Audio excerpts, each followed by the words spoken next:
কিরে মোনা, তুই এখানে? তুই আমাদের অফিসে কি করছিস? ও হ্যাঁ, মনে পড়েছে।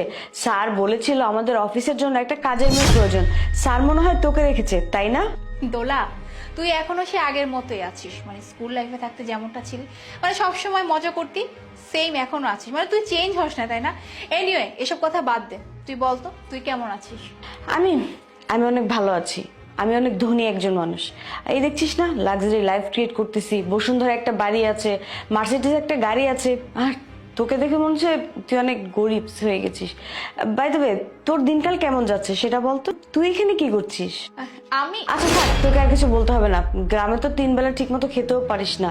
আর একটা কথা বলতো, এত দামি একটা শাড়ি তুই কোথায় পেয়েছিস? বুঝতে পেরেছি, নিশ্চয়ই কারোর কাছ থেকে ধার নিয়ে এসেছিস। এত বড় একটা অফিসে আসবি, ভালো কাপড় চোপড় না পরে আসলে কেমন দেখা যায়, তাই না?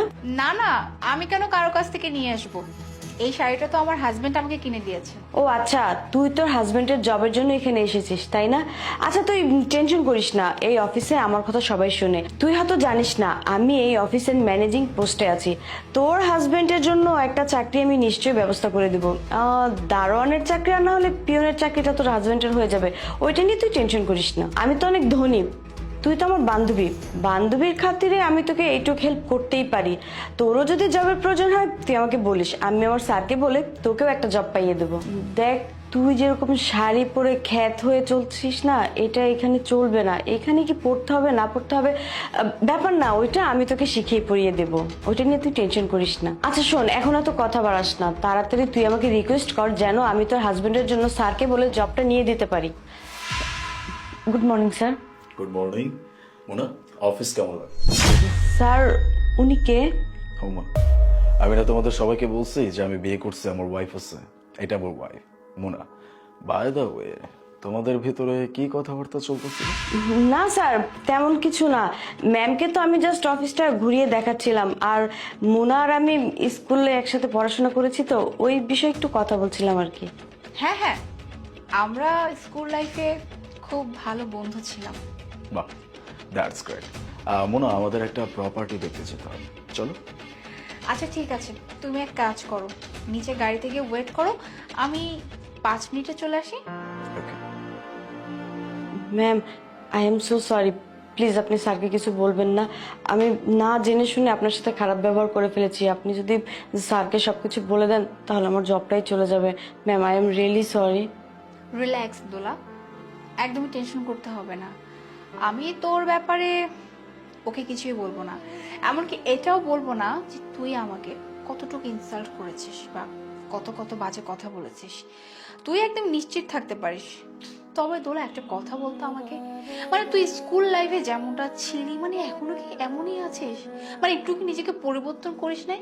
মানে সব সময় অপোজিট যে মানুষটা থাকে সেই মানুষটাকে ইনসাল্ট করে কথা বলা, তাকে হার্ট করে কথা বলা, এসব কি তোর ভালো লাগে? হ্যাঁ, মানে নিজেকে কি শুধরানোর একটা বড় চেষ্টা করিস না? আচ্ছা একটা কথা বলতো, এই যে তুই সামনের মানুষটার সাথে এভাবে কথা বলিস, তাকে হার্ট করিস, তাকে ইনসাল্ট করিস, একটা বার কি এটা ভেবেছিস যে এরকম যদি কথা বলিস বা এরকম অপমান করিস, সামনের মানুষটা কতটুকু খারাপ লাগে, তার কেমন লাগে? তোর মনে হয় এটা খুবই ভালো লাগে যে সামনের মানুষটাকে ছোট করে কথা বলা, অপমান করা, তাই না? কিন্তু এরকম করলে না লাইফে কিছু করতে পারবি না। অবশ্য কি জানিস, এটা তোর ভুল না, এটা হচ্ছে তোর কমতি, মানে তোর জীবনের কমতি। আর তুই যদি এখনো সময় থাকতে এই কমতিটাকে যদি ঠিক না করিস, তাহলে কি জানিস, এই জিনিসটা তোর জীবন অনেক ভার হয়ে যাবে। দেখা যাবে এই ব্যাপারটার জন্য তুই লাইফে যা কিছু হাসিল করেছিস এই পর্যন্ত সব কিছু হারাই ফেলবে, তোর লাইফে কিছুই থাকবে না। তাই বলছি কি, এখনো সময় আছে, নিজেকে শুধরানোর চেষ্টা কর। কারণ এই যে অহংকার, এই যে গরিমা, পরবর্তীতে কিন্তু এগুলো কিছুই থাকবে না। এনিওয়ে দোলা, তোকে একটা কথা বলি, আজকে যে তুই ব্যবহারটা করেছিস, ভাগ্যেস তোর বসের ওয়াইফ আমি হয়েছি। তা না হলে দেখা যেত যে আমার জায়গায় যদি অন্য কেউ থাকতো, তুই সেম ব্যাপারটাই করতি।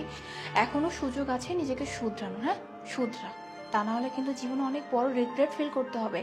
আর একটা কথা তোকে বলে দিই, এই অফিসে কোনো এমপ্লয়ের সাথে কখনো যদি কোনো রকমের ইনসাল্ট করে তুই কথা বলিস, সেই কথা যদি আমার কান অব্দি আসে, তাহলে কিন্তু আমার থেকে খারাপ কেউ হবে না।